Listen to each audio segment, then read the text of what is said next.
Hello and welcome to the That's So Craven podcast, your one-stop shop for all things Fulham. I think I've got it right. And we're here to talk about the Aston Villa game last Saturday. So many emotions, so many feelings. I think I've calmed down enough now, ready to talk about it. And I'm joined by David Crave for what I think is an adult chat today, to pull apart this difficult loss on Saturday, shall we say. Dave, how are you? Yeah, I'm well, thank you, Pod Daddy, and I'm pleased. It's just me and you today. We'll just have to bounce off each other, but I'm sure I'll do our best. And unfortunately, we can't have Jack, Sam, or Skibby with us, but and they'll be missed, I'm sure. But we'll do our best to try and unpick what was a crazy afternoon at the cottage on Saturday. Well, like I said, I think it's time to move the chat from the pub to perhaps, if not the fireside, maybe the restaurant for a serious meal and a proper chat. And who better to do that but than the two adults in the room, eh? Yeah, maybe. You don't sound convinced, David. Well, let's jump straight into it. Before we do, I must not forget the housekeeping, and to talk about the That's So Craven Discord. Please join us there if you haven't already. Really, really good, lively chat, insightful chat, great conversation. And as Jack mentioned last time, I think what I particularly like about it, great place to really simply find everything and not have to wade through the dross that is X or Twitter sometimes. So really, thank you for everyone who does participate, to our content creators. And if you haven't already done so, please join us there. And also, of course, the That's So Craven webpage, where we do publish articles on a regular basis. So let's talk about the game. Obviously, 3-1 loss to Fulham after what was an unbelievably good start. Going ahead after just 5 minutes, great goal from Rao. Dave, could you believe your luck, and did you think your afternoon was going to be better than you could have imagined? Well, I think we all predicted that we could win this game. And we were all quite positive going into it. We knew Villa had one eye on the Bologna match on Tuesday in the Champions League. We're all a little bit concerned with the disruption that might have been caused by the international break, not least the loss of Sasa Lukic. I think when the team came out, I was pleased to see he was the only kind of absentee. Without forgetting Timothy Castagna, of course, who apparently picked up a hamstring strain. So very straightforward. As we said in the last podcast, Lukic came in. Berger came in for Lukic, and and Sessegnon and King came in on the bench to cover the various spots available. And you're right. When the game started, we got off to a pretty good start, quite high intensity, and we got a goal out. So it was interesting. It was a way we don't normally score goals like that, do we? Kind of route one. And it was absolutely. Some clearance by Leno, and I don't think Villa expected that, because when they'd done their research on Fulham, and we'll get onto this because they definitely had done their research on absolutely. But when they I don't think they'd thought about the ball over the top, because Pau Torres looked totally surprised. For a player of his quality, he looked all over the shop when that ball went over the top with Rao, and who quite easily kind of muscled him out the way. And Rao finished, and again, what's that, 4 in 5? It was a fantastic return. Yeah, he really is one of the form strikers in the league at the moment now. And he generally, yesterday, I thought his all-round performance was excellent, and he was very busy, really trying to link up play and get on the end of things. I was really, really impressed with him. So I thought, let's start on a positive note and mention that. Yeah, well, we could talk about this for quite a while if you like. Yeah, because it kind of goes a little downhill with, well, and I agree, and shout out to Leno for I think it's his first assist for the season. If not, I actually can't remember when he last got an assist for Fulham. But yeah, and like you say, they absolutely had done their homework, and I don't think for a moment they were expecting us to not play out from the back. So yeah, and to be fair to Jimenez, he had quite a bit to do. He did very, very well. Ball coming over his shoulder, and he got his left foot onto it. He didn't. I thought he scuffed it a little bit. He actually hit it a little bit better than I thought he did watching it live. But he's done well there. Of course, our little moment in the sun was stolen away from us just a few minutes later. I think it was the 9th minute where Villa equalised. And tell me what you think about, what actually happened there. Obviously, he gets a filthy deflection off Bassey's thigh or calf. I can't remember which. For my money, Leno utterly had that covered. It wasn't an amazing shot. I mean, he hit it with a fair amount of power, but it wasn't an amazingly well-directed shot. And Leno was in place for me. I mean, you would have been pretty much behind that, Dave. I would have, but I think Leno's got that completely covered. And unfortunately, he gets a horrible deflection and goes into the net, and it's 1-1. But in the build-up play to that, I don't know if you've had the benefit of watching the highlights, but he actually drifts into too much space, Rogers, for my liking there.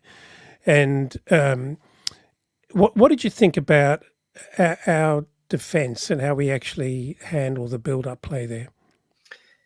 Well, yeah, I mean, that goal really took us by surprise because it wasn't long after we'd scored. The fans were quite buoyant. We actually, as I said before we started the game, we were quite lively. We'd created a few kind of half chances. And you're right, it was kind of the first real opportunity Villa had. And yeah, I think you're right. I think Rogers did find a bit too much space on the edge of the box. I'm not even convinced his shot was going in, I thought that at the time and even on the highlights. So it might even be changed to a Bassey own goal, unfortunately. And just completely wrong-footed Leno. And that really kind of took the wind out of the sails of the fans, actually, who were preparing for another positive home performance, another positive home victory. And we needed to kind of react to that, didn't we, after that? And I think we did, just, I'm sure we'll come on to next. Well, just on that, I thought it was worth actually talking about this because I feel like it's a moment where one of the first early moments where Berger doesn't do very well. He seems to be somewhat ball watching in the middle. The ball gets switched from right. I think it was. I'm not sure if it was Lukic, but the ball switched from the right-hand side over to the left of midfield. And Berger's kind of drifting across, kind of watching the play, loses his man completely, and Morgan drifts away into a surprisingly large amount of space. I mean, it all happens very quickly, but really, we've got to be better than that. And he's as a result, he's got quite a lot of time, really. Berger then reacts, tries to close him down, but really doesn't put him under a lot of pressure before he gets his shot away. And I just thought that it really wasn't great. I mean, I don't know whether it was that evident live because it all moved quite quickly. It moved quickly. You're right. Yeah, it did. Yeah. It did. It felt like it moved really quickly. But you're right. I think it may be the first sign of how the midfield as a collective struggled on Saturday. Yeah. And I remember saying in the build up to this game, saying that, I know Pereira's almost rusted on in the 8 for better or for worse for the moment because Marco so desperately believes that he can work there. But whether we can blame it on his lack of cohesive or chemical partners, or whether we just don't seem to be having a lot of luck in piecing a good combination together for the opposition that we come up with in central or defensive midfield. And it's becoming a bit of a problem. And I feel like we're going to be talking about this all the way through to Christmas and then into January. I really doubt we're going to sign a quality, defensive midfielder in the January window. It ain't going to happen. And so it really feels like a tricky problem that it seems highly unlikely that the personnel are going to change. So either Marco is going to have to pull a rabbit out of the hat, or people are going to have to step up and play way, way, way beyond what we're seeing at the moment if we're going to plug that little hole. Would you agree? Yeah, I think that I said it all season. I think we've got an issue. I think we're missing like a real, strong number 8. Pereira's kind of filling in there, but I don't see that as being his natural position. Unfortunately, Tom Kearney's at a stage of his career where he probably can't play 90 minutes every week, and is at the tail end of his career. And Harrison Reed, again, he'll do half a job in there, but he's not really got the attributes to be a consistent figure in the centre of midfield. So I do think we've got a bit of an issue in there anyway, and I think that was compounded when we lost Lukic from the 6, and Berger's come in, and that's exasperated the issues that we've seen so far this season in the middle of the park. Yeah, interesting. After the game, a lot of people calling for Tom Kearney to be reintroduced to control the midfield and give us some quality. But the problem is that's not going to solve the issues defensively. And for the next few weeks, I think we've got a problem with Berger not having, possibly being off the pace or really not quite working there very well yet, and him not having a defensive partner as well. And I don't think Kearney is going to change that defensively, but he may just do a better job creatively in midfield than Pereira's doing. Well, we've talked a lot about how we think the defence is one of our strongest assets this season. And even with Andersen out for the next match, I think that, Diop coming in as a defender, Diop is a pretty decent Premier League defender overall, albeit he has a mistake in him that always seems to lead to a goal. But he's a pretty sound defender. So when you've got a capable 6 in front of that back line, which Lukic has provided so far this year, I think it's we can afford to be a little bit more expansive in other positions. Hence why Pereira has found himself alongside Lukic. Berger coming in, I don't want to be too harsh on Berger. He's still a new player and getting used to being in the team and what his role is. And he's not played in the 6 on his own because Sasa Lukic has held that position so well to date. And I think he's just going to need a little bit of time to get used to the position. My biggest concern on Saturday was that, and I mentioned this at the start, Aston Villa had clearly done their homework and identified that we will try and play the ball out through Joachim Andersen. So they put players on that side to try and prohibit him getting the ball and allowing him to, play make and start the moves. And that led to Bassi having to play the ball out. And as we saw earlier in the season before Andersen joined, it's not Bassi's greatest strength. And I think what compounded the issue is not just Bassi, a few times putting a stray passes aside that got intercepted, but we didn't really have anyone in the midfield that was comfortable of kind of collecting the ball and playing it out wide. And that's why I am an advocate for Kearney coming into the team while Andersen's out, because if Bassi is going to be the one to play make from the back, then we need midfielders that are press resistant and comfortable collecting the ball and getting it out wide so we can start our attacks. And I'm not confident in Pereira or Berger being the man to do that at this stage. And just going back, I couldn't agree with you more there, but just going back to the problems that we had playing out from the back, it was very evident and not surprising that Villa did their homework and did it really well. And it was very, very noticeable right from the get-go. The pressure was on Leno whenever he got the ball to feet. They were on him like a shot. And not only were they on to Andersen, but all outlets, natural outlets for Andersen in close quarters were shut down as well. So he didn't have any option other than to play it to the poor old Bassi, which I thought you were being pretty generous with to him, actually, where you said it wasn't the best facet of his game. I thought he did it really badly, actually. He really cooked quite a few passes. And then, again, I'm going to be a little harsher than you on everyone here, because I thought Berger did really poorly with the ball at his feet. He looked clumsy. He didn't look comfortable at all. He looked rushed, and he struggled to make sort of clean and confident passes and actually link up play. I was disappointed, actually. I do think he's a good player, but I'm surprised he's taken quite so long to get going. I haven't given up on him. I don't think he's a rubbish signing by any means. I like what he brings. I like his size.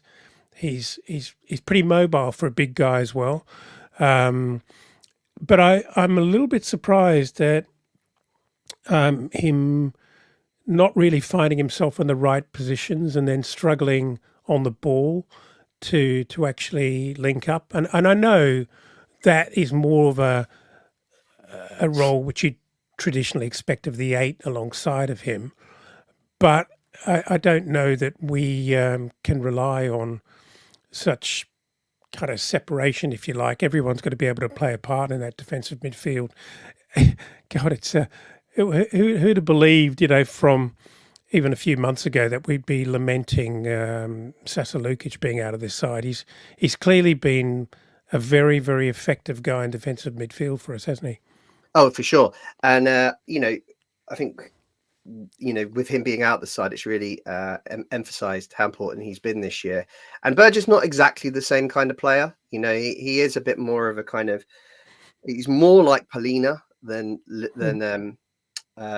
Lukic is, in the sense he's more of a kind of stopper, destroyer than Lukic. Lukic is actually very nice on the ball, very tidy on the ball too, and we really missed that because, as you said, Berger wasn't offering that in the first half. I thought he was a little better in the second half, personally, and I think it's we've obviously focused on Berger now, but I've got to be honest, I was more disappointed with the other two in the centre of midfield, AP and ESR. The latter in particular in the first half. Now, don't get me wrong, we've spoken about Villa and how tactically they set up really well. Not only were they stopping the supply to Leno and Andersen to get the ball out, they'd really blocked off Adama Traore and limited his impact in the game, which was another real masterstroke from Emery. ESR was finding himself kind of a little bit, lack of service, which I appreciate, but he was dropping deep to kind of collect the ball and just playing it back again, really, and little side passes, backwards passes. And I just thought to myself during that first half, don't really paid 27 million for you to drop deep and play the ball backwards. We need you to kind of get the ball out wide, get the ball forward, maybe have a run at them, turn and go, put some pressure on them. I was just really, really disappointed with his kind of lackadaisical attitude on the day and the quality that he was offering. It was just, he wasn't impacting the game. And AP, penalty aside, it's not good enough really that to be giving away that much possession in a game of football. I think we just seen post from Cottage Tactico with the statistics of pass completion. He ended up with 57% on Saturday, which even for Pereira, that is abysmal. That is almost half of his passes being incomplete. That's a massive part of why, we weren't able to, control the midfield on Saturday. And it's a massive part of why I think we need to, especially without Andersen next week, we're going to have to make some changes. We need some players in there that can receive the ball, evade the press and get it to our attacking players, or we're going to have real problems at the weekend. So yeah. For once this year, I think we will be talking about changes on Saturday, and I think Marco really needs to consider that. Well, like you say, I mean, if you work through that, Tom Cairney, despite the fact that his legs are probably not going to carry him for 90 minutes in a Premier League game, he ticks all those boxes. He can receive the ball. He's as one-footed as he is actually quite good in a high press situation, Brilliant. and he's not going to lose the ball. He's actually incredibly consistent in creatively passing the ball upfield.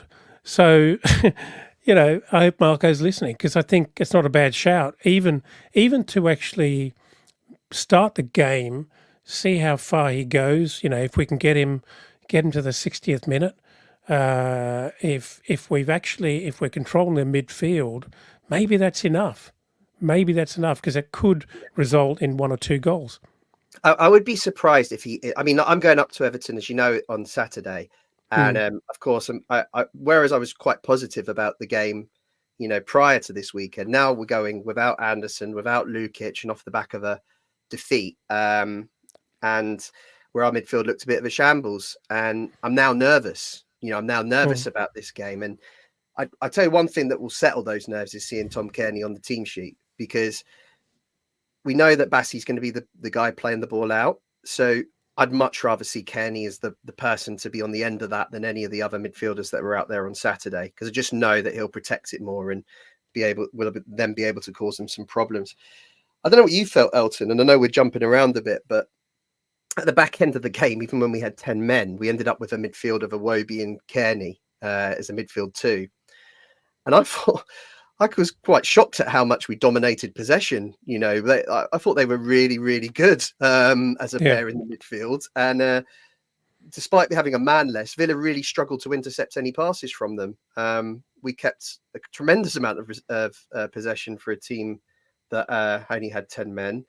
And whereas Villa might have dropped off a bit at that point, settling for a 3-1 win, I think from our perspective, I think that's something that Marco would have noticed. And, if we think that Berger's more of a destroyer, could Marco on Saturday look to, incorporate Iwobi and Cairney into the centre of the park alongside him, so that we've got people that are more comfortable on the ball when we know that's not going to be the attributes our defence possesses. So, last Saturday raised a lot of questions, and I'm hoping Marco answers some of them at the weekend. It's a good point. There's been a lot of people talking in the Discord and elsewhere, for weeks now, suggesting that, Iwobi might be very interesting centrally. And I think Marco's just hasn't really had that in his head, has he? But he didn't have a choice on the weekend but to bring him in to what's been an unusual position for Iwobi in a Fulham lineup. And I actually thought he had a very good game, actually, under the radar, but he worked really hard, and I actually thought he was very, very good. I agree. Yeah, back on to Emile Smith-Rowe. Look, he had a fantastic start to the season, and he's clearly a very good player. I don't think there's any question that we've blown our money here on this guy. I think he's a good player, but I just wonder whether he's the kind of player that needs some very good technical quality around him, because I just don't think he's the guy to drop deep and then actually link up play with some really good passing further upfield. I don't think he's that guy. I think he probably needs to start in a traditional well up the pitch role in the 10 position, and he needs, like a Nelson or maybe even a Wilson, bringing the ball in to his feet for him to break through and run at the defenders. Seems like he's more comfortable and more dangerous in those sort of positions, or even arriving in the box when we've attacked down the flanks and the ball's cut back or coming in some way. But I know what you mean. He looked really ineffective and out of sorts, and could not find his way into the game on Saturday, which was such a shame because it was definitely a big part of where we struggled in the middle. Yeah, I agree. Yeah, I think on that point, Elton, as well, I think ESR has had moments of absolute brilliance this season. We've seen that he scored a couple of fantastic goals, and particularly his home performances, I say, have been really, really strong, particularly when we've been on top. And away from home, I think he's been quieter. I don't think he's had the same impact away in the games he's played, and at times he's gone a bit missing. My concern on Saturday was he looked a bit like a luxury player, and didn't want to kind of get, he didn't seem to have the will to try and change things when he got the ball. And it didn't really look like he wanted to try and make anything happen. He was just kind of, as I said, passed it backwards and sideways. And we need more from him than that. And, I think he'd be another one, having lost his place at Man City a couple of weeks ago. I wouldn't be surprised again if he's taken out the side on Saturday, because we can't afford that kind of performance again. And, Everton are a bit, pumped up after their win on Saturday too. They're back at home. We will be up against it. And, as I say, I think I'd be more confident with Iwobi and Kearney in there and giving AP and ESR a rest. Yeah. Let's talk about the penalty. Actually, yeah, I was going to say, actually, it was a funny old game where I think a reasonable way to describe what sort of happened is we just didn't win the big moments, or the big moments kind of went against us. Own goal, again, we're jumping around here, but, it's not like we don't know what the result was and how it all happened. But, in terms of an own goal and a missed penalty, obviously, those are pretty bad outcomes. Plus a terrible deflection. Yeah, I think I commented in our private chat that the only one moment of real quality, attacking quality, was Ollie Watkins's goal, which was a very, very good goal. But before we talk about the penalty, in as much as Raul had a really, really good game, and he was busy and very, very pumped. He's clearly very, very confident at the moment, which is great to see. What an absolute shame that I think it was around about the 20th minute, if my memory serves me correctly, where Pereira from a corner, great corner in, and he gets a head on. It looked very awkward. He seemed to be unopposed, but he got his head onto it in a very awkward sort of style. And Martinez was utterly beaten. If that was, probably 18 inches closer.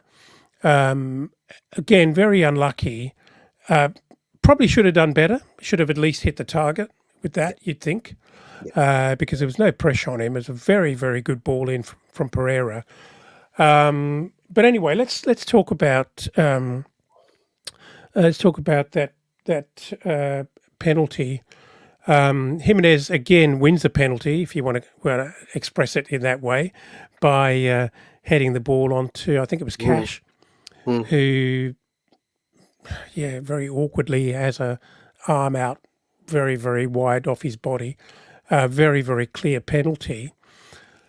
I guess it was not contentious in any way that Pereira steps up to take the penalty, because we know that is he's the elected man.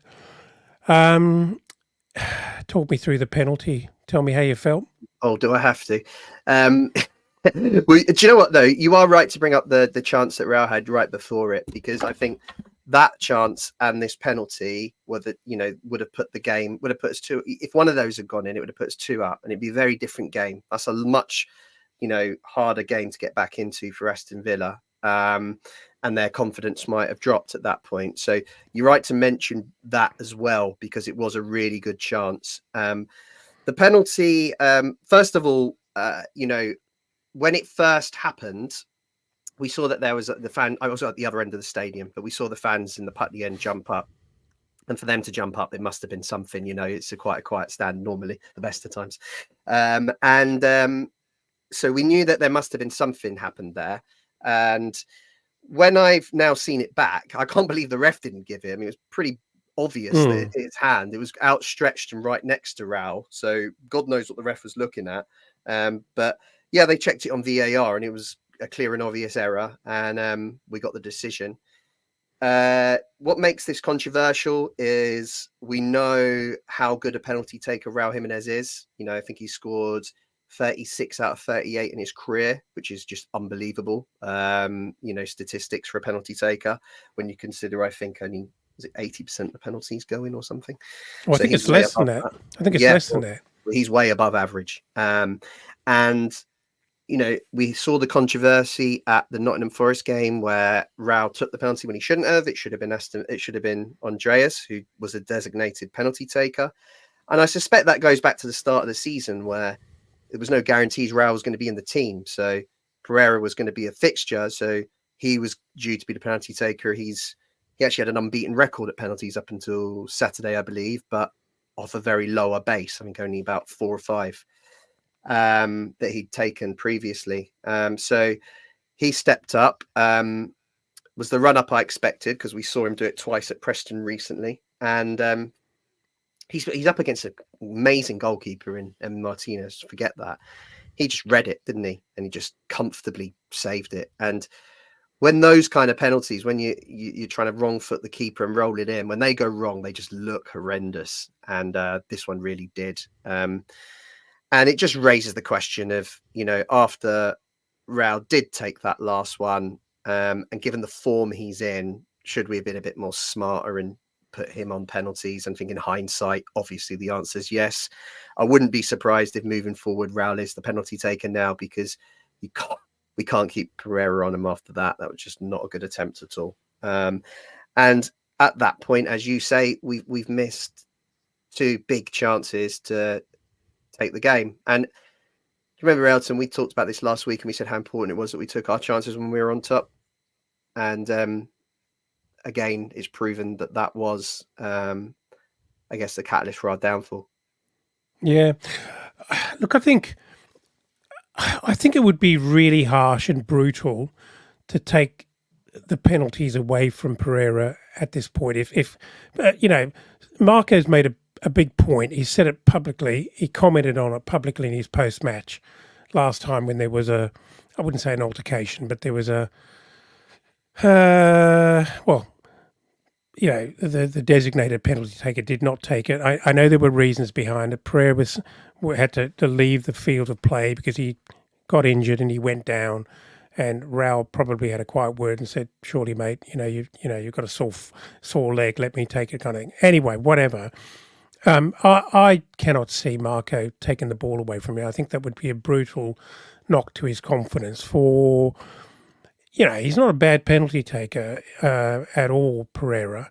But on paper or statistically, if it was between the two of them, I think we all know who we'd probably prefer to have as our penalty taker. And I think you make a fair point that from the beginning of the season, these things are often decided very early, and it was very far from a given that Jimenez was going to be leading the line. But I go back to, if you're up against a young and up and coming goalkeeper, and you're a senior pro, God forbid, you play for the Brazilian national side, you've got some swag. And, I think you can pull the mind games and get away with it. But when you're up against a keeper who's as competent and confident as Martinez, and you're capable of hitting the side netting pretty accurately with a big swinger, I don't know why you'd try the smart-ass way of tricking him into going the wrong way. It's just his style. I mean, I've seen him do it before. He just that's the style of penalty he takes. Raul does a pretty similar thing. You know, he's not one to I know he it, does. you know, but he's just a bit more savvy with it, I think. And I kind of disagree. I think if Pereira was a centre forward and and he'd missed, I think Marco would, keep him on. And a bit like the situation we had when Mitrovic was missing. It was, will it be worse to take him off them? Is that a worse thing to do for his confidence than for it to, keep him on them and give him an opportunity to, retone for his error, missing whatever time he missed. But I think Pereira, when you've got someone as strong as Raul on the bench in that form and has already scored a penalty this season, given how poor that penalty was on Saturday, I think it's no option for Marco but to give Raul the nod. And I don't think there'd be too many complaints in the dressing room if he did. I think there'll be a lot of grumblings in the stands if Pereira lines up for the next one after that, I'm sure. Yeah, it's an interesting one. I just know what Marco's like. Number one, he loves his boy, and number two, he doesn't change his mind. I think he probably thinks long and hard before he forms his opinion, and once he forms an opinion, yeah, he's pretty fixed on it, and he says, "Oh, we'll have to wait and see." Anyway, we go into half time with what could have been. I mean, 2-0 up at that point would have been, no, yeah, 2-1 up at that point we would have been. Yeah, would have been quite incredible. Not against the run of play on the day by any means, but better than we could have hoped for sure. Yeah, no, and after that penalty miss, Aston Villa did start to take more and more possession, and we started to see their game plan really take effect. The pressing of our backline for goal kicks, etc. And actually, they should have scored right before half time. If you remember, Rodgers flicked one just wide of the post. I can't believe it didn't go in, to be honest. It was a poor miss. That was the main chance they had, but they kind of started to take over possession of the game and control the game at that point, which was the concern going into half time. I don't know. For me, it was usually at half time, like if we're losing or if we're not playing well, I'll make a suggestion of what we should do. And I remember saying to the guys around me, the struggles that ESR and AP were having, the game was crying out for Tom Kearney. And it would be nice to see him come in and potentially Nelson too. And normally I look back on hindsight and go, what was I talking about? I got that horrendously wrong. But for once, I wish we had made those changes at that point. Well, I'm glad you actually just said that, because I was going to say to you, should Marco have made a change at halftime? I know it's very unlike him. We'd have to be 4 down for him to make a change at halftime, or 5 or 6 up, before he makes a change. But given how poorly our midfield from top to bottom were functioning, you could argue that he had to make a change, and if not pull people off, really move people around. I think that's harder than it sounds to do, and you really have to change personnel. So I'm kind of with you. I think you can't just sit and hope to outplay him when it's not working. A side as good as Aston Villa, and I agree. It would have been brave, but it would have been. I think it would have been smart to make a change at halftime in the middle, but maybe he just doesn't trust Tom Kearney's fitness in as much as I'm sure he could see that Tom Kearney could have played a role, but maybe he's just thinking he's too long in the tooth. I don't know. I suspect he just wanted to try and give the guys the a stern talking to at half time, and try and get them to buck up their ideas at the start of the half before he made any changes. But as we've said, I think a change at that time would have been good, because it was clear that Aston Villa's tactics against us were having an impact and they were gaining control. I was disappointed how long he left it in the second half to make a change, because the second half started exactly the same as the first half ended, which was Aston Villa taking the game to us. And we were really struggling to kind of create anything in the second half. So to see it go past, 60 minutes without that change that we were crying out for, really, really disappointing. And I'm not one to criticize Marco very often, but I do think he left it too long on Saturday to make reactionary changes that would have impacted the game. So 15 minutes into 15 minutes into the second half, cross from Tielemans, beautiful header from Ollie Watkins. Yeah. And we're missing someone who can head the ball like that, aren't we? He's a very good header of the ball, Ollie Watkins. Yes. Again, how good! I think I made a comment in our private chat. Geez, I'd love to. I know we never really got close. We talked about it when he left Leicester, but how good is Yuri Tielemans? Oh, he had a great game. In fact, all his corners were causing us problems. It was just sooner or later one of them was going to go in.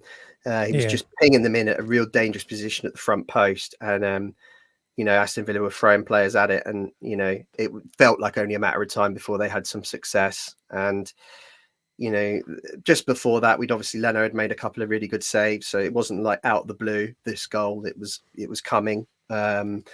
They just had another corner where they'd had almost scored from, and this one came in.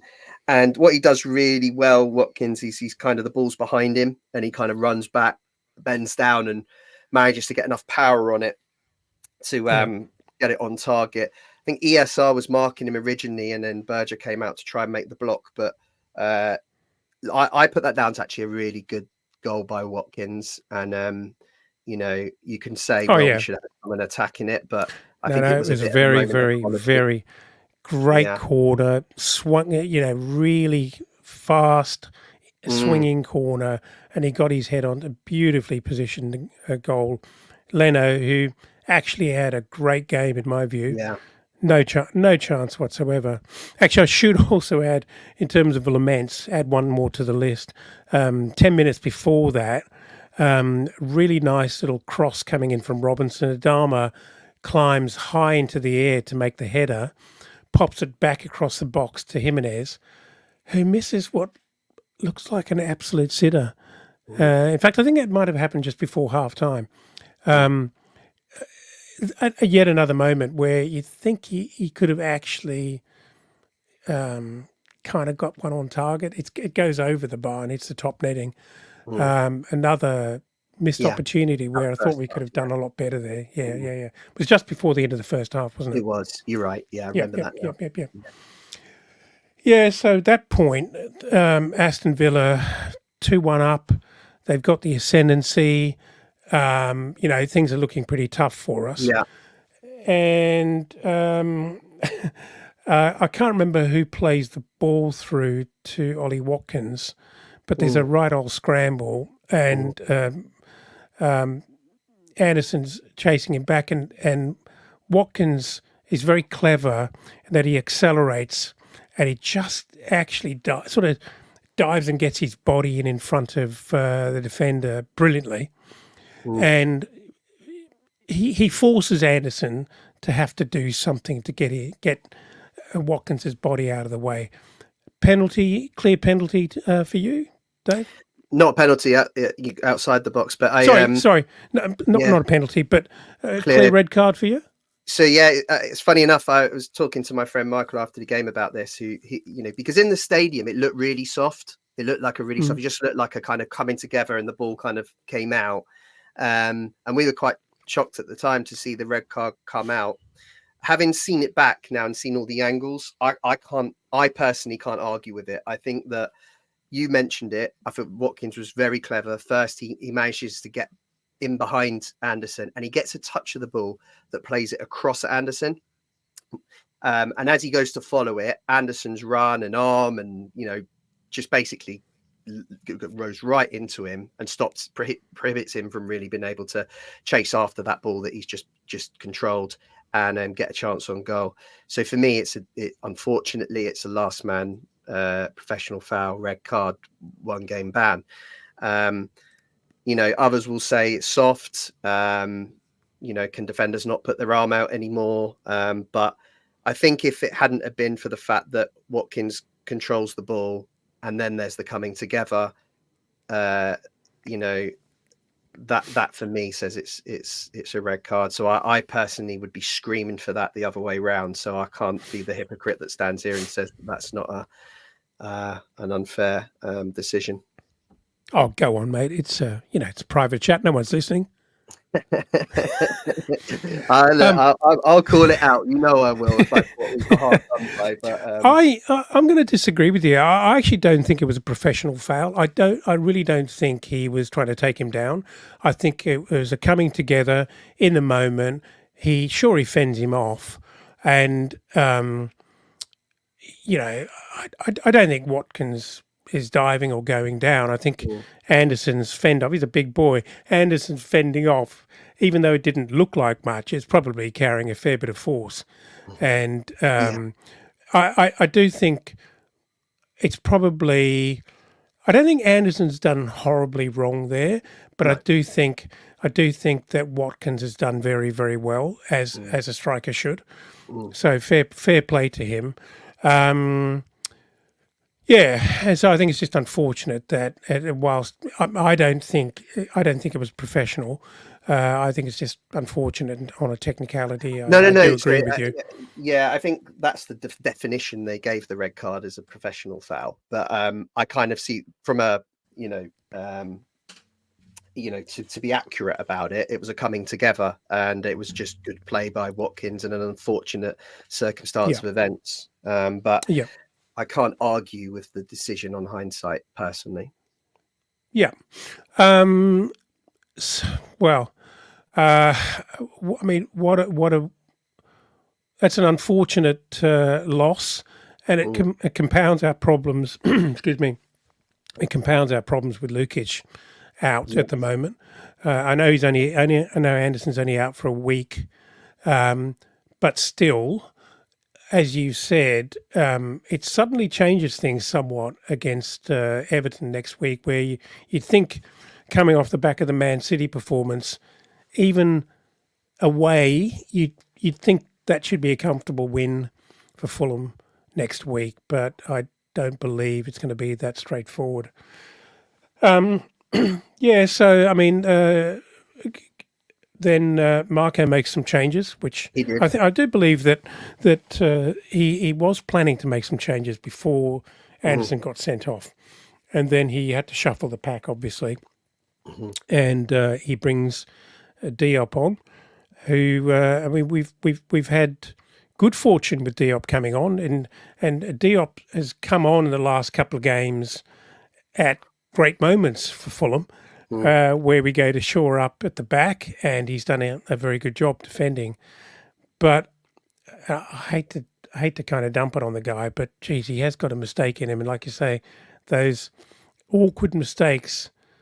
How often do they end up as a goal? Hey, every time he makes a mistake, it ends up as a goal. It's just bizarre, but. I think it was a bit clumsy from him, to be honest. I think so maybe Leno didn't give him a shout, and because he clearly was just about to collect the ball that was coming across, but he sticks out a leg, it hits Leno and rolls into the net, and basically our afternoon's over at that point, 3-1 down with 10 men. So that was disappointing. It happened right after the red card as well, so we didn't even really have a chance to regroup as such.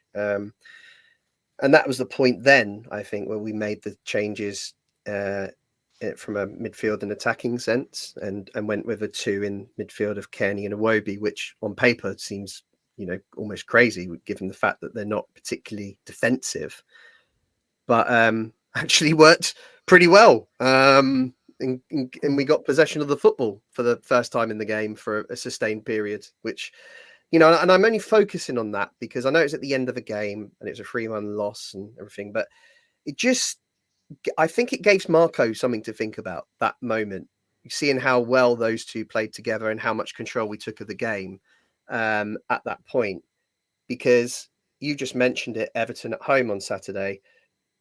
If we go into that game with, the defence that we know that we're going to put out with Diop in for Andersen, and the midfield that started on Saturday, which is not particularly press resistant, I just think we're going to have real problems, real problems. And I just pray that, those two did enough on Saturday, Iwobi and Kenny, to show Marco that there are other options for the centre of the pitch. There are people that can control it under pressure and, drive forward, play it off out wide to the danger players. And I'm hoping out of all this, that's the a plus that we can take into this weekend. Yeah, I couldn't agree more. I mean, I just I can't see Marco making that level of dramatic change in the middle, but maybe needs must, and maybe he's got to do something because we simply cannot go into that game next week with that level of output from ESR and that level of kind of lack of control in defensive midfield, but particularly with if we're going to be depending on Bassi to play the ball out, and all they've got to do, is crowd him, and I think we've got huge problems. Yeah, especially with no one to target. And I know it's a great comment in the chat by David Wellington's just mentioned that Villa was setting back at this point, making it easier for Iwobi and Kearney, but.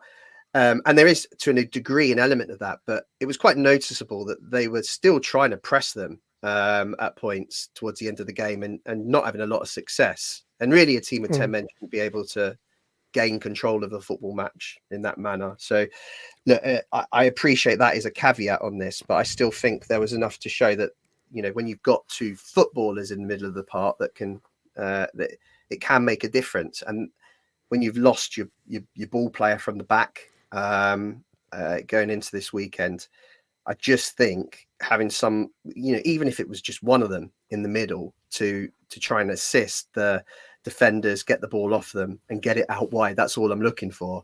I think that would be a huge asset on Saturday. Well, perhaps we'll leave that conversation till midweek when the pros come back and want to talk about it. Yeah, we wish Skibby all the best with his house move. By then, hopefully, will have rebuilt his rig, so he can actually get his microphone working by then. Maybe Jack will be fit again after his attempted restart of his cricket career on Saturday. Cool. And Sam will be back from couch surfing around Melbourne. But look, I think why don't we wrap it up there, Dave? And I think there's probably not much more we can say other than the fact that how things change in a couple of weeks. Coming off the back of City, whilst we didn't get a win and we didn't get any points, there was a lot to be positive about. And suddenly now we've got Lukic injured, Andersen missing a game, and the step-ins in the middle of the park ain't doing so well. Suddenly we look a little bit dishevelled, don't we? Yeah, no, I think I don't want to make it out like this is be too negative, really. I mean, we're still in the top half of the table with 11 points after 8 games. It's still a good start. There were moments on the Saturday that were really good. We started the game well. We could have scored 3 goals in that first half quite easily against a really good side, and which shows that we've still got plenty about us that we can cause teams problems. We need to maneuver tactically on Saturday, and yes, I think Everton will be confident off the back of a win away and coming back home, but we've won there 3 times in a row up at, so we know what it takes to win up there. So I still think we should be positive going into the weekend. I just think we just need to be hopeful of a few changes and take the positives out of Saturday. A couple of final points I'd like to make, actually. One, I thought Harry Wilson looked pretty good when he came on. He Yeah. looked he looked really sharp, which is a great sign. And maybe that's as a result of him doing very, very well in his international fixtures recently. But that is a very, very good sign that he looked very sharp, looked busy. And the other thing is, look, I thought Emery worked out Adama and kept him very, very quiet, or Luca Dean kept him very quiet. And I feel like we or Adama, but I think it's we need to find a plan B for Adama. And, if only to, drag everyone off to the left to create space for him and don't allow teams to actually tie him up and box him in and actually remove or hoover up that space in behind. And we have to find ways, alternate ways to keep Adama in the game because he's just too dangerous to be boxed in. And him on the ground, not having any room to run, he's kind of a waste. At that point, I sort of do feel that you're better off having come on as an impact sub who can just run teams off their feet later in the game. But anyway, wait and see. I don't think he played badly. I just think they did a really good job on him. Agreed. As they did all over the park, to be quite fair. All right, David. Thanks. Let's leave it at that. Thank you very much for making the time. I was going to ask you to take me through your veterinary visit, but I think we better leave that one. Yeah, you best not knowing about that one. Yeah. Yeah. I'm not even going to go any further on that, but without any further ado, before we do go, let's remind people once again about the Discord. Please do come and find us on the Discord and join in the conversation. It's a really good and healthy one, and we'd love to see a few more people there. It's already a couple of hundred people chatting on a very regular basis and some really great content, but the more the merrier. All right, David, until next week and until we get together again and discuss the Everton game, thanks for joining me. And I think that's about it. As always, come on, you Whites.